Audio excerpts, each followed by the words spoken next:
Hey guys, welcome back to my channel. Today is Monday and I'm here with Lecture Monday with the sixth part of glossary, and we were doing technical terms in plant breeding. So now we will start with alphabet B. The first one is B1 and B2. What is it? Back crosses of an F1 to P1. P1 is the first parent and P2, that is the second parent of the hybrid. Now, when P1 is crossed with F1, it is known as B1 backcross. Similarly, when P2 parent is crossed with F1, it is known as B2 backcross. Now, what is a backcross? A cross between a hybrid and one of its parent means F1 and any one parent. The next one is backcross breeding. It is a breeding method based on repeated backcrossing of the F1 and the subsequent generation to the recurrent parent. Means हम लोग जो F1 hybrid बना रहे हैं उसको बार बार किसी एक parent से क्रॉस करा रहे हैं. अब किस पेरेंट से क्रॉस कराते हैं? जो रेकरेंट पेरेंट होता है. नॉन रेकरेंट पेरेंट क्या होता है? डोनर वन, जिससे हम लोग को कैरेक्टर ट्रांसफर करना है. Okay. Next one is basic number.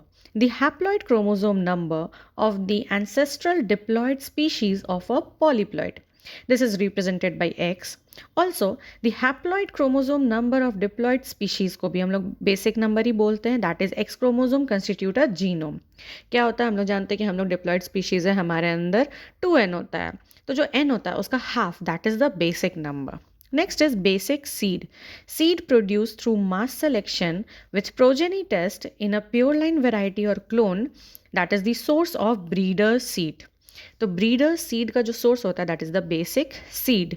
क्या होता है? ये कैसे प्रोड्यूस होता है? मास सिलेक्शन से होता है. प्रोजेनी टेस्ट भी हम लोग करते हैं in pure line variety. Now the next one is BC1, BC2, BC3 etc.